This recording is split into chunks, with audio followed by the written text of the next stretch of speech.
Saat itu yang menjadi pertanyaan terbesar kami adalah kenapa anak-anak ini nggak betah di sekolah gitu. Bagaimana kalau kita membuat model sekolah yang berbeda?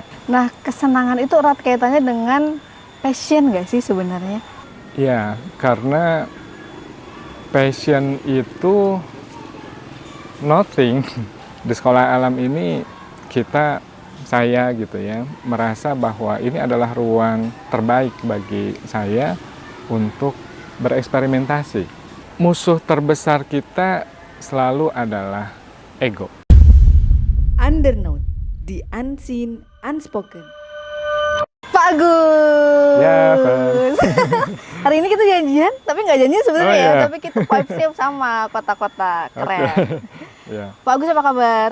alhamdulillah baik. Alhamdulillah baik. Ya. Pak Agus, kemarin nih kita udah ngobrol seru sama Pak Husnan. Ya, Terutama sih tema tentang menuju 25 tahun Milad Salam. Nah, seru banget tuh Pak Husnan sempat cerita juga awal mula pergerakan, karena ini ternyata sebagai movement kan sekolah alam tuh. Movementnya sekolah alam tuh awalnya dari mana? Nah, Pak Husnan cerita tuh bahwa ini tentang bagaimana dulu teman-teman dari Yayasan Progres Insani gitu ya, mencoba berkontribusi menjawab tantangan-tantangan sosial pada waktu itu gitu. Dimensi sama Pak Husna diantaranya bedanya Pak Husna dan Pak Agus tuh gitu ya. Pak Agus tuh banyak mengeksplorasi bacaan-bacaan, literasi, referensi gitu ya. Emang gitu Pak. Jadi Pak Agus emang seneng banget ngeksplor banyak tema bacaan gitu. ya, sejak kecil saya senang baca ya. Terpapar oleh buku dan berbagai bacaan dari bapak saya terutama. Dan itu terus berlanjut, sekolah, kemudian kuliah. Saya senang ngumpulin buku dan baca tentu saja ya. Walaupun ada banyak juga buku yang belum tuntas saya baca. Sama Ya, dan spektrum minat saya cukup luas, bukan hanya pada satu bidang. Saya senang dengan tema-tema tentang pengembangan diri, tentang politik, tentang bisnis, tentang isu-isu sosial dan sebagainya. isu pendidikan nggak kalah penting pasti di kulik waktu itu ya nggak Pak? Belakangan, Justru. ya, Oh iya. walaupun saya berasal dari keluarga pendidik, tapi dulu saya tidak terlalu minat dengan pendidikan. Oke. Sampai kemudian saya bersama Pak Husnan membuat satu inisiatif membina anak-anak jalanan saat itu, yang mana itu adalah kegiatan pendidikan. Iya, Dan iya. saya merasa saya juga harus belajar tentang pendidikan. Oke, jangan-jangan konsep sekolah alam ditemukan dari salah satu buku yang Pak Agus baca? Ada banyak bacaan, obrolan gitu Iya, ya, iya. yang membentuk cara pandang saya, Pak Husna, dan kawan-kawan tentang pendidikan. Terutama saat kami mendampingi anak-anak jalanan. Saat itu yang menjadi pertanyaan terbesar kami adalah kenapa anak-anak ini nggak betah di sekolah gitu. Padahal sudah kita berikan beasiswa, sudah kita bantu juga berbagai fasilitasnya, tapi mereka nggak betah di sekolah. Tapi fenomena nggak betah di sekolah itu rupanya juga bukan hanya di anak-anak jalanan, ada banyak anak-anak yang nggak betah. Nah, itu yang kemudian kami coba eksplor, kami diskusi. Saya juga baca buku-buku gitu. Ya, saat itu kan bermunculan buku-buku tentang pendidikan, tentang revolusi pendidikan ya. Pak Husnan kemarin mungkin sudah menyebut juga ya, quantum learning dan sebagainya. Quantum gitu. learning, betul. Ya, tapi ada satu buku yang menarik, saya belum baca saat itu, tapi saya sangat ingin baca itu. Toto Chan. Toto Chan. Ya, buku itu baru saya baca justru setelah mendirikan TK Alam Lembah Parigi. Embrio pertama dari sekolah alam. Betul, itu fase pertamanya sekolah alam Bogor ya. Ya. Berarti fase pertama sekolah alam Bogor itu bisa dijadi ruang eksperimental Sesungguhnya dari kalau pengembangan buku-buku atau referensi yang Pak Agus baca waktu itu. ya, kalau prototipe pertama dari sekolah yang kami dirikan justru saat mendampingi anak-anak jalanan, karena saat itu kami mendirikan satu sekolah non formal namanya Sekolah Pelita Insani.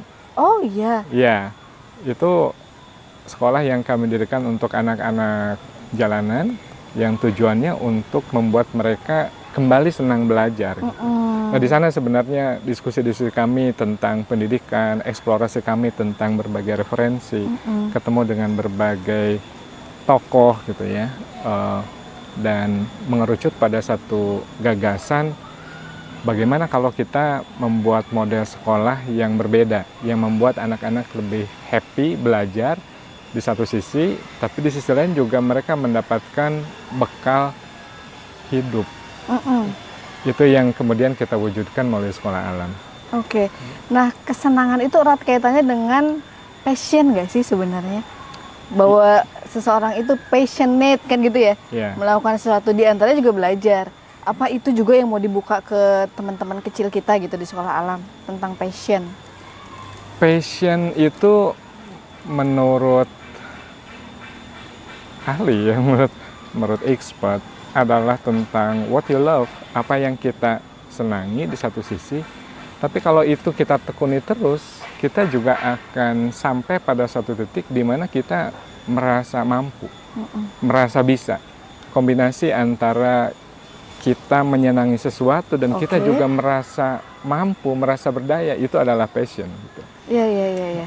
Dan betul, itu yang ingin kita coba bekalkan. Kita temani anak-anak ini untuk menemukan apa yang mereka senangi, kemudian mereka mengasah itu menjadi kemampuan yang membuat mereka merasa bisa, merasa berdaya, dan itu menjadi bekal mereka untuk bisa berkarya nanti.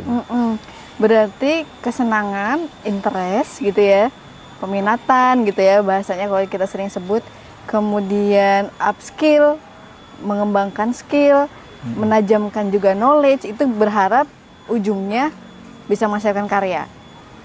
Ya, karena passion itu nothing. Iya. Kalau kata Mas Rene, Iya. passion is nothing. Kalau kita tidak mengaktualisasikan itu menjadi karya, menjadi sesuatu yang bermanfaat bagi masyarakat. Kalau passion itu hanya tentang apa yang kita senangi, ya itu hanya memuaskan keinginan kita, ego kita gitu. Tapi hidup kan bukan tentang itu sebenarnya, tetapi bagaimana kita bisa memberikan manfaat kepada sebanyak mungkin orang melalui karya-karya yang kita buat. Oke. Kalau ngomongin tentang jelajah passion yang Pak Agus tekuni ya sepanjang ini nih, bahkan mungkin dari semasa sebelum mulai pergerakan gitu Pak Agus. Dari kita bicara jelajah passion, kalau dalam bentuk kontekstualnya Sekolah Alam Bogor ini wujud dari passionnya Pak Agus di bidang apa? Ya, saya senang baca tadi ya. Saya senang berpikir, senang dengan hal-hal besar, senang berpikir masa depan. Kemudian juga senang mendesain sesuatu yang baru. Oke. Itu mungkin yang disebut sebagai passion saya gitu ya. Yang rasanya semua bisa tertuang gitu dalam satu karya yang saya juga ikut kontribusi bersama kawan-kawan yang lain di Sekolah Alam ini. Di Sekolah Alam ini saya gitu ya, merasa bahwa ini adalah ruang terbaik bagi saya untuk bereksperimentasi, untuk membuat hal-hal baru yang berbeda dengan sebelumnya gitu. Saya tidak suka dengan status quo gitu ya. Dan ini terfasilitasi sekali di Sekolah Alam gitu, karena salah satu moto di Sekolah Alam misalnya yang Bang Lendo sampaikan, eksperimen sampai mati gitu, dan itu yang menjadi kultur kita, menjadi DNA kita itu. Dan bukan hanya saya sebenarnya, tapi juga teman-teman yang lain. Saya bertemu dengan Pak Husna dan kawan-kawan yang juga memiliki kesenangan yang sama, concern yang sama, yang kemudian itu membentuk DNA-nya Salam Bogor. Gitu. Jadi Salam Bogor ini kan terbentuk dari satu komunitas. Ya. Saya, Pak Husna dan kawan-kawan, kemudian semangat berkomunitas itu tetap terjaga dari dulu sampai sekarang, dari 25 tahun yang lalu sampai sekarang. Yang kedua, Salam Bogor ini tentang inovasi. Oke, DNA Salam Bogor ini adalah inovasi. siap. Kami selalu senang mencari hal-hal baru, ruang-ruang baru, gitu. Mencari kemungkinan-kemungkinan baru yang bisa membawa lembaga ini, Salam Bogor ini menjadi lebih baik di satu sisi, tapi juga di sisi lain kemanfaatannya makin meluas ke sebanyak mungkin orang. Itu tentang inovasi. Dan pada inovasi tersebut juga menempel DNA pemberdayaan. Oke. Yang kita lakukan semua yang ada di Salam Bogor ini kan tentang pemberdayaan. Kita coba berdayakan anak-anak menjadi lebih mampu tadi, merasa lebih berdaya, bermanfaat gitu. Kemudian juga orang tua murid, warga di sekitar gitu. Itu yang menjadi karakter dari Salam Bogor dari dulu sampai sekarang. Siap. Kalau bicara ruang berarti ya, Sekolah Alam Bogor, Salam Bogor, it's a space for not only knowledge gitu ya, but it's also space for knowledge, for culture, for purpose, as a bigger dream gitu. Yeah. Berarti kalau kita bicara ruang, boleh jadi nggak cuman diri kita sendiri yang terlibat. Ngomongin dampak kemanfaatan yang lebih luas gitu ya. Meaning sebagai salah satu core-nya Salam Bogor. Kita butuh resources yang banyak nggak sih? Sebenarnya kita mulai justru dengan keterbatasan ya. Dan kita terbiasa dengan memulai sesuatu dengan resource yang terbatas gitu. Justru di sana seninya menurut saya ya. Jadi bagaimana kita bisa mewujudkan mimpi dengan sumber daya yang terbatas itu. Tapi tentu saja saat kita ingin terus tumbuh, ingin semakin berdampak, kita juga butuh resource. Kita terutama sekali butuh orang-orang, ya, orang-orang yang sevisi, yang memiliki nilai-nilai yang sama dengan kita untuk berjuang membangun mimpi besar ini, mewujudkan mimpi besar ini. Itu sebenarnya yang menjadi modalitas kita di Salam Bogor. Yang lain tentang fisik, tentang sarana itu nomor sekian gitu ya. Betul, karena betul. kita adalah komunitas, organisasi yang digerakkan oleh misi dan nilai-nilai. Itu yang membuat kita insya Allah nggak akan pernah kehilangan alasan untuk tetap bergerak sampai kapanpun. Dan kemudian, misi dan nilai-nilai itu letaknya di orang-orang. People. Itu Makanya ada yang istilah menjadi my kuncinya. people ya. Ya. Membuat inovasi-inovasi serta inisiatif-inisiatif kebaikan yang muncul secara organik.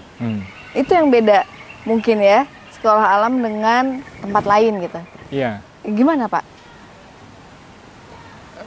Saya, Pak Husnan dan kawan-kawan itu merasakan kesenangan manakala kita bisa mengaktualisasikan potensi yang ada dalam diri kita menjadi karya. Maupun orang lain di sekitar kita. Dan saya, Pak Husnan juga sama, percaya bahwa kesenangan yang sama itu akan dirasakan oleh teman-teman saat mereka diberikan ruang untuk mengaktualisasikan potensi, passion mereka gitu, menjadi karya. Itu yang menjadi concern kita di Salam Bogor gitu. Dan itu yang menjadi keyakinan kami di Salam Bogor, kita ya, yang harus tumbuh bukan hanya lembaganya, tapi juga orang-orangnya gitu. Nah, karena kita memiliki misi itu, menumbuhkan orang-orang, maka kita juga harus menciptakan ruang ya. Dan kita juga harus memastikan bahwa Salam Bogor ini adalah tempat yang subur untuk menumbuhkan inisiatif-inisiatif dari berbagai kalangan, terutama teman-teman yang ada di Salam Bogor ini. Iya, Nah, nilai-nilai gitu ya. Gimana caranya nih nilai-nilai itu engage dan align gitu? Apa kalau yang nggak align sama kita dan nggak engage itu udah otomatis tereliminasi gitu? Ya, tentu akan sangat menyenangkan dan rasanya juga akan lebih mudah manakala kita berjuang, bergerak, berkarya bersama orang-orang yang memiliki misi dan nilai-nilai yang sama. Yang sama, betul. Dan itu juga yang terjadi pada organisasi-organisasi besar. Betul, betul. Mereka mencari orang-orang yang memiliki nilai-nilai yang sama. Itu juga yang kami lakukan. Tetapi nilai-nilai itu kan tidak mengkristal begitu saja gitu. Kita butuh dialog yang panjang untuk menyamakan nilai-nilai di antara kita. Setiap orang yang datang ke Salam Bogor ini pasti juga punya nilai-nilai pribadi gitu. Betul. Ya. Tapi saat masuk ke dalam Salam Bogor, ke dalam suatu organisasi, maka kita juga harus bersepakat tentang nilai-nilai bersama. Gitu. Nilai-nilai bersama. Nah, untuk sampai pada satu titik kesepakatan, kesepahaman, satu bahasa itu butuh intensitas dialog. Itu yang mesti kita lakukan. Artinya bahwa semuanya muncul secara organik tanpa dipaksakan dan memahami bahwa itu juga perlu waktu. Iya, betul. Itu perlu waktu. Itu perlu waktu ya. 25 tahun gitu ya. 25 tahun. Dan mungkin kasus yang atau contoh yang menarik sebenarnya di generasi kami gitu. Yang alhamdulillah sudah 25 tahun tetap bareng. Eksis solid. Saya, Pak Husnan dan kawan-kawan generasi pertama kami masih bareng gitu di sini. Apa yang membentuk itu gitu? Karena dulu pada tahun-tahun awal saat kita mendampingi anak-anak jalanan, kalau bahasa kami masa-masa penempaan gitu ya. Kami berdialog dengan sangat intens setiap hari. Bahkan internal ya? Iya. Kami kan dulu satu kosan. Gitu. Betul, betul. Jadi siangnya kita bergiat, malamnya kita diskusi. Itu nyari setiap hari. Wow. Lalu kita juga pada saat yang sama mencari berbagai pengetahuan baru, referensi-referensi gitu. Yang kemudian kami diskusikan lagi. Jadi kenapa generasi kami itu relatif bertahan, solid gitu sampai saat ini, karena ibarat kopi, ngucek-nguceknya itu udah lama banget gitu. Iya. Oke. Udah menyatu. Siap. Kesamaan nilai-nilai gitu ya, kesepahaman visi dan misi bukan berarti apa yang ada di Sekolah Alam Bogor, di Salam Bogor itu menjadi monoton ya kan? Tidak kan? Justru malah juga beragam banget ya Pak ya. Inisiatif-inisiatif kebaikan yang hari ini hadir dan mungkin akan terus hadir di masa yang akan datang. Harus beragam. Harus beragam karena apalagi ini sekolah ya. Saya percaya bahwa pendidikan terbaik bagi anak-anak itu manakala mereka tumbuh dalam lingkungan yang beragam, yang heterogen. Ibarat pohon misalnya, di tempat mana dia akan tumbuh lebih subur? Benar. Di hutan hujan tropis atau di perkebunan yang homogen. Tentu di hutan hujan tropis, di mana di sana tanamannya beragam, kemudian ada makhluk hidup lain, kemudian juga sistemnya sedemikian sempurna gitu. Dan itu menjadi ruang tumbuh yang paling kondusif untuk setiap makhluk yang ada di sana, yang ada di dalamnya. Nah, kami percaya anak-anak juga begitu. Gitu. Mereka harus tumbuh dalam lingkungan yang beragam. Jangan hanya satu warna gitu, homogen. Betul. Dan mereka harus melihat bahwa dalam keragaman itu di Salam Bogor ada banyak entitas dan komunitas. Mereka juga melihat, oh ternyata ada benang merah yang sama. Antara berbagai entitas dan komunitas yang ada di Salam Bogor ini. Beragam tetapi bergerak dengan misi yang sama, dengan nilai-nilai yang sama. Itu yang serunya gitu. Dan itu menjadi contoh terbaik bagi anak-anak. Beragam tapi kita bergerak dengan misi dan nilai-nilai yang sama. Baik. Berarti ini garis bawahnya nih yang kita highlight. Ini bukan sekedar tentang apa, menumbuhkan apa, tapi di mana seseorang itu ditumbuhkan. Kita bicara tentang ekosistem. Betul. Kita percaya setiap anak itu punya benih potensi kebaikan untuk menjadi hebat. Iya. Tapi kalau kata pepatah, bukan tentang bibit pohonnya, tetapi di hutan mana dia Di tumbuh. hutan mana dia Kami juga percaya anak-anak ini punya potensi, tetapi di tempat mana dia tumbuh, di ekosistem mana dia tumbuh. Yang di sana punya keragaman, kemudian punya ikatan, nilai-nilai gitu.